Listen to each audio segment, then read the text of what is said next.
Hey folks, this is Reniac, and welcome to Let's Play Moon Crystal. Now, Moon Crystal is an interesting little title. It came out for the NES in 1992, developed by Hector Playing Interface, although they're more commonly known as Hect. And this game came out for the latter days of the lifespan of the NES, except technically it didn't come out for the NES at all. This game is a Japan exclusive. It only came out for the Famicom, and for whatever reason, never got ported over to either North America or Europe.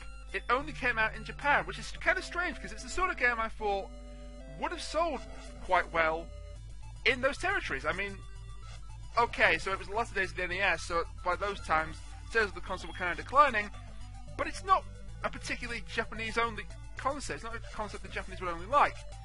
So you play as Ricky Slater then, as the 2-minute-long cutscene at the beginning there hinted.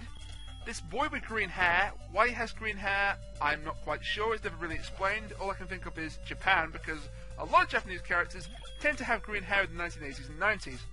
Gameplay is very simple. You jump with A, you stab things with B, and I love the fact that you can kill guys from the opposite end of the screen. You've got to love the limitations of the NES and other consoles like it. I also like that by collecting double jump boots and then jumping clear of the screen, you bring guys back to life you already stabbed and killed 10 seconds ago. Again, you had to love limitations. We have a secret over here. Drop all the way over to the left, and instead of plunging to your death, you'll kill a blue guy and then collect an extra life in the form of a disembodied head. That spider decided to kamikaze itself into a bottomless pit, but fortunately over here we have another secret, a full heart refill. I only had one heart off my damage meter, so you couldn't see it, but had I taken more than one hit, that heart would have refilled all of it. And that little heart in a ring, that will give you an extra heart for your life gauge. You start off with 3 hearts, as you can see at the start of the level, and you can hold up to a maximum of 5. If you collect any extra, it does nothing.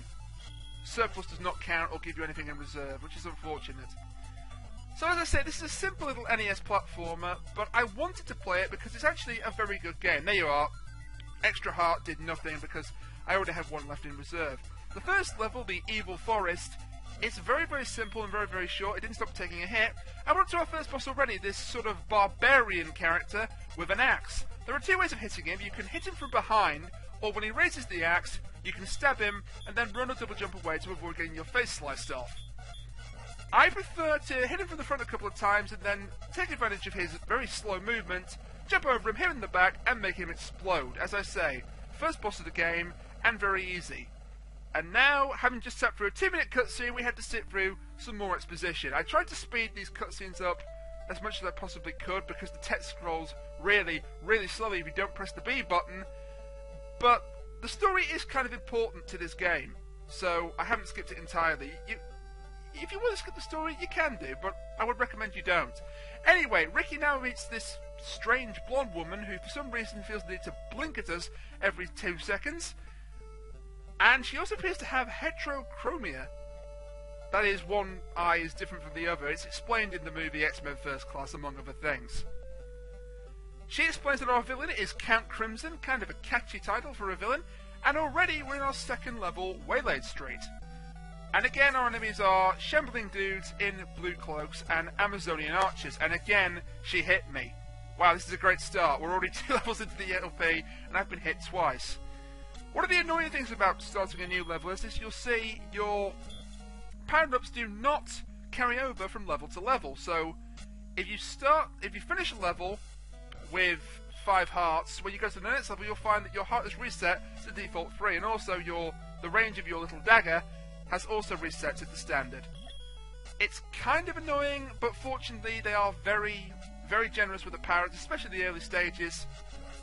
So you shouldn't find it too difficult to quickly get back up to what you were at the end of the last level. You might have also noticed on the previous couple of screens we had a couple of new enemies. We had some gun turrets, and that, by the way, is a fantastic jump. Seriously, jump of the year right there, folks. We had a couple of new enemies on the previous couple of screens. We had gun turrets, which are not difficult, and you can actually deflect their bullets with your dagger. By the way, needle exploit here, if you're hanging from a ledge, enemies cannot hit you. So, and I'm not sure what on earth was going on there, that looked like a very funky glitch, but we'll just go ahead and run with it. Yeah, if you're hanging from a ledge like that, enemies, as far as I know, cannot hit you. There might be a couple of exceptions to the rule, in which case I apologise for misleading you all. Those gun turrets that we saw in the last couple of screens, you can actually deflect your bullets with a dagger, and the hooded purple guys have guns, which is kind of strange to see enemies with guns in this sort of medieval setting where the main protagonist has a dagger, but whatever. And Invisibility Diamond.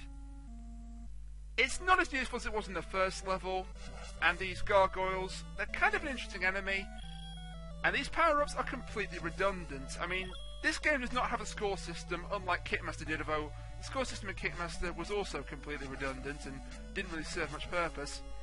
But I am going to show off the location of every item just for when you play this game for yourselves. And now we're up to our second boss, this thief with a dagger similar to Ricky's. He's very, very easy. In fact, in some respects, he might be the easiest boss in the game. The only difficult bit is when he decides to jump directly into you. I find the best way to do it is to just run back and forth. He will lunge, you'll miss him, you'll be able to get a free couple of shots in. Also, is Ricky's dagger fueled by nitroglycerin? Because that's two bosses we've now made explode. Good God. And of course, what would an end of the level be without yet more exposition and cutscenes? I should explain the basic story. I mean, the cutscene at the start of the video did a very good job of explaining the story, but Ricky's family, including his father, who is the gentleman in the Mentalman? Who the hell's the Mentalman? Some sort of bizarre new Batman villain. The gentleman in the green jacket is Ricky Slater's father. He is not named, he's just Mr. Slater. And his sister Merle, not to be confused with Merle from Chrono Trigger, by the way, because that was like 5 years after this game came out. No, wait a minute, 1992, Chrono Trigger 1995, 1996, I think. We'll say 3 to 4 years before Chrono Trigger came out. I'm ranting just to make this cutscene less boring than it actually is.